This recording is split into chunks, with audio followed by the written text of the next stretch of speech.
حضرت عبداللہ بن حارث بن جز زبیدی رضی اللہ تعالیٰ عنہ سے روایت ہے، رسول اللہ صلی اللہ علیہ وسلم نے فرمایا، مشرق سے کچھ لوگ ظاہر ہوں گے جو مہدی کے لیے یعنی اس کی حکومت کے لیے زمین ہموار کریں گے۔ سنن ابن ماجہ حدیث number 4088۔ Soon you will find an army in the east. ان قریب تم لشکر ایک دیکھو گے مشرق سے نمودار ہوتا ہو۔ Those who will chain the rulers of India، جو جائیں گے اور ہندوستان کے بادشاہوں کو زنجیروں میں جکڑ کر لائیں گے، and will then return to Damascus، اور پھر مڑ جائیں گے دمشق کی طرف، will find عیسیٰ ابن مریم، اور اللہ عیسیٰ ابن مریم کو پا لیں گے۔ تو تم میں سے جو شخص اس دور کو پالے اس لشکر میں جا ملے، کیونکہ بالآخر اس لشکر کی قیادت میرے بیٹے مہدی کے پاس ہوگی۔ We are waiting for that. Pakistan army is an army. Modi صاحب کو زنجیروں میں جکڑنا ہمارے سے علاوہ کوئی نہیں چاہتا دنیا میں ابھی، اور مڑ کے ہم ہی جائیں گے دمشق انشاءاللہ فلسطین کو ناز آنے کے لیے جائیں گے۔ پاکستانی نوجوانوں کے لیے جو یہاں بیٹھے ہوئے ہیں اور جو سن رہے ہیں، میں یہ آپ کو خوشخبری دینا چاہتا ہوں کہ اللہ تعالیٰ نے آپ کو قیادت کے لیے چن لیا ہے، لیکن آپ کو اپنے اندر کو زمین کو صاف کرنا پڑے گا۔ زیادہ پاکستان کا وقت آ گیا، ابھی کسی کو نا امید نہیں ہونا چاہیے، بالکل مایوس نہ ہو۔ اگر ہم اس وقت شکار ہو رہے ہیں ہر طرف سے تو اس کا یہ مطلب ہے کہ ہم کامیاب ہو رہے ہیں۔ ان کو ضرورت ہے پاکستان کی، اور اگر آپ کہیں گے یہ آج دنیا کو ضرورت ہے، مڈل ایسٹ کو ضرورت ہے آپ کی۔ ریاست مدینہ کے بعد دوسری ریاست جو بنی وہ پاکستان ہے۔ اور پاکستانی قوم سے پھر ہم ایک دفعہ پھر کہتے ہیں بالکل مایوس مت ہونا، دشمن کے پروپیگنڈے میں ہرگز مت آؤ۔ اللہ کے فضل سے اس پاکستان کو کچھ نہیں ہونے والا۔ یہ پاکستان اللہ کے رسول کے سائے میں رکھا ہوا ہے۔ صرف منافق، غدار اور خائن ان کو الگ کیا جا رہا ہے، ان کو واضح کیا جا رہا ہے کہ کون ہے جو اللہ کے رسول اور امت رسول سے غداری اور خیانت کرتا ہے، اور کون ہے جس کے سر پر اللہ دو جہانوں کا عزت کا تاج رکھے گا۔ اللہ نے اپنے دین کا کام کروانا ہے۔ خوش نصیب ہوں گے جو اس کام کو کریں، بد نصیب ہوں گے جو رکاوٹ ڈالیں یا بزدلی یا کمزوری دکھائیں۔ بالکل پریشان مت ہوئیے گا ان حالات سے جو آس پاس آپ کو نظر آ رہے ہیں۔ جب تک سونا بھٹی سے نہ گزرے اس وقت تک کندن نہیں بنتا۔ اس مسلمان قوم سے، اس پاکستانی قوم سے اللہ نے ماشاءاللہ لیا جائے گا کام ان سے دنیا کی قیادت کا۔ اس سے پہلے ذرا صفائی ہو رہی ہے، فکر نہ کریں، حوصلہ رکھیں، انشاءاللہ العزیز اس پہ سایہ خدائے ذوالجلال بھی ہے اور اللہ کے رسول کا فیضان اور کرم الحمدللہ رب العالمین اس قوم پر شامل ہے۔ حوصلہ رکھیے گا، انشاءاللہ العزیز خیر ہی خیر ہے۔ لیکن ہم اپنے حکمرانوں سے کہتے ہیں توبہ کرو، اللہ سے ڈرو، ورنہ تمہاری قبروں کے نشان بھی نہیں ملیں گے۔ آخری حدیث آج کے لیکچر کی 12ویں حدیث امام محمد بن عبداللہ المہدی سے ریلیٹڈ، 12ویں خلیفہ سے ریلیٹڈ 12ویں حدیث۔ یہ مرفوع بھی ہے لیکن وہ ضعیف طرق ہے۔ یہ موقوفاً روایت ٹھیک ہے سیدنا ثوبان سے المستدرک للحاکم میں انٹرنیشنل نمبر کے مطابق 8531 نمبر کہ آپ صلی اللہ علیہ وسلم نے فرمایا، جب تم خراسان کی طرف سے سیاہ جھنڈے آتے ہوئے دیکھو تو ان کا استقبال کرو، کیونکہ فیہا خلیفۃ اللہ المہدی، ان میں اللہ کا خلیفہ مہدی بھی ہوگا۔ یہ موقوفاً ہے سیدنا ثوبان کا قول، مرفوع ضعیف ہے لیکن ظاہر آپ صلی اللہ علیہ وسلم کے بتانے پر ہی موقوف ہے۔ خراسان سے جب کالے جھنڈے آئیں گے تو ان کا استقبال کرنا، یعنی اہل عرب کو کہا گیا، ان میں خلیفۃ اللہ مہدی ہوں گے۔ اس سے یہ بات بھی پتہ چل گئی کہ یہ انقلاب جو ہے وہ عربیوں کے ذریعے نہیں آنا، اجمیوں کی طرف سے آنا ہے۔ بن گوریون ہوا جو first prime minister of Israel, اور اس نے یہ کہا تھا ہمیں کسی عرب ممالک سے کوئی خطرہ نہیں ہے، ہمیں خطرہ صرف پاکستان۔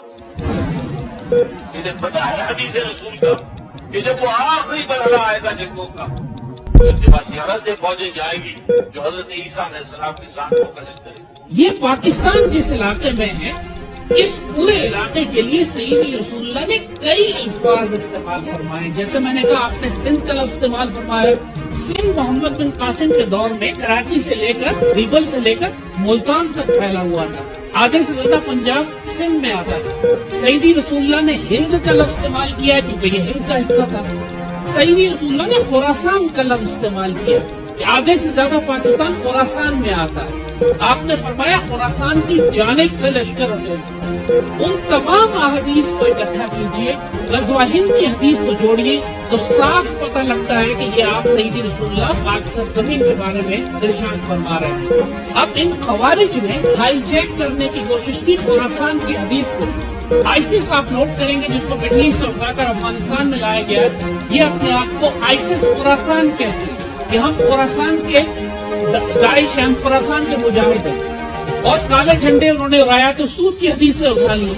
ये सारी तशरीह, अब चूंकि सारे वो अपने कार्ड खोल चुके हैं, सारे राज अपने खोल चुके हैं, अब आप क्लियरली उनको रिजेक्ट कर सकते हैं कि खुरासान की जो अहादीस है वो पाकिस्तान से मुताल्लिक है, वो किसी दाइश के खवारिज के बारे में नहीं है। और रायत सूद जैसे आपको बताया, ये काले झंडे नहीं है, ये गहरे सब झंडे हैं जिनको अल्लाह ने इज्जत दी है, जो पाक सरजमीन और पाकिस्तान के झंडे। और अल्हम्दुलिल्लाह अब दुश्मनों ने सारे कार्ड खोल दिए थे और अब ये तशरीह जो हम बता रहे हैं ये अल्लाह के फजल से 100% साबित करती है कि ये सआदत पाक सरजमीन को, हमारे सब हिलाली परचम को और पाकिस्तान के मुसल्लह अफवाज को अल्लाह ने दी है। इंशाअल्लाह हमारा ही तसादुम है पूरी उम्मत मुस्लिमा में, और कोई फौज मुशरिक हिंदुस्तान से तसादुम में नहीं सिवाय हमारे।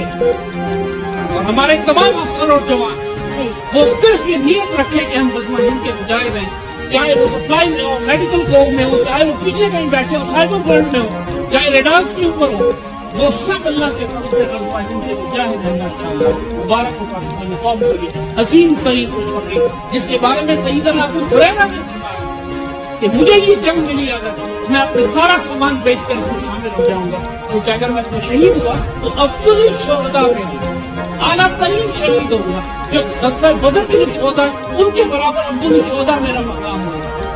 और अगर मैं बच गया तो मैं आजाद, जहन्नम से आजाद अबू हुरैरा होगा, जिसको जहन्नम की आग भी छू नहीं सकेगी। ठीक है, जैसे आपने बड़ा क्लियरली बताया था, लेकिन मैंने दोबारा ये सवाल आपसे इसलिए पूछा था खुरासान वाला और ये जो काले झंडों वाला, कि बहुत से लोगों को कंफ्यूजन रह गया था। मैं चाहती थी कि आप जरा दोबारा बता दें, एक्सप्लेन कर दें ताकि वो कंफ्यूजन खत्म हो जाए। आगे चलते हैं। अच्छा, गज़वा हिंद पर हमने देखा कि भारत ने वेब सीरीज बनाई है, आपको भी पता होगा। अगर गज़वा हिंद पहले हो चुका तो भारत इस पर वेब सीरीज बनाकर लोगों की जहन साजी क्यों करना चाहता है? और इस बार हम देखते हैं कि बार बार ये क्यों जोर देता है कि गज़वा हिंद पहले ही हो चुका है और इसके लिए वो सीरीज भी बना चुके हैं। भारत इतना खौफजदा क्यों?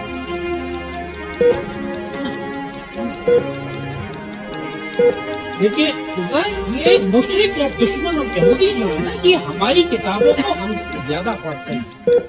जब सईदी रसूलुल्लाह ने ये फरमाया कि एक एक पत्थर पुकारेगा इसराइल में कि मेरे पीछे यहूदी छुपा है और मुसलमान फौजें उसको कत्ल करेंगी, तो एक दरख्त का नाम लिया आपने, फरमाया वो दरख्त, उसके पीछे यहूदी छुप जाएंगे। और आज पूरे इसराइल में वो दरख्त लगाए जा रहे हैं क्योंकि हम उनके पीछे छुपेंगे, क्योंकि मुसलमानों की फौजें हमें नहीं देख सकेंगी। ये हम, और जब ये अमेरिकन फौजी और इसराइली फौजी जब इराक इन्होंने फतह किया तो इराक में घर घर जाके पूछते थे कि तुमने यहाँ किसी इमाम मेहदी को देखा है? यानी उनको ये था कि शायद इमाम मेहदी आने वाले, तो हम उनको चाहे सारे अरब मुल्क इसराइल को तस्लीम कर ले, पाकिस्तान कभी न करे, इसलिए कि पाकिस्तान इसराइल के तोड़ के तौर पर वजूद में आया। अल्लाह ने इसराइल के वजूद में आने से 1 साल कबल वजूद रखता है, कभी तस्लीम नहीं करेंगे। असल में तो जंग हमें कर दी है, मुकाबला हमें करना है। वहां तक तो हमारी फौजें जाएंगी, हजरत मसीह के साथ होकर लड़ेंगी, हजरत मेहदी की मदद करेंगी। ये सारा का सारा रोल तो अल्लाह ने हमारे लिए रखा है। लिहाजा किसी सूरत अरब कर ले, मजबूर हो चुके हैं, बेबस हो चुके हैं।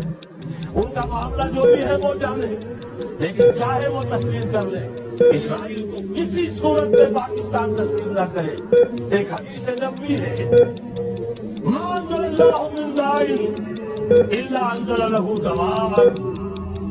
अल्लाह ने कोई ऐसा मरज पैदा नहीं किया जिसकी दवा पैदा न की। इसराइल 1948 में कायम हो रहा है, पाकिस्तान 1947 में वजूद में आया। 1 साल पहले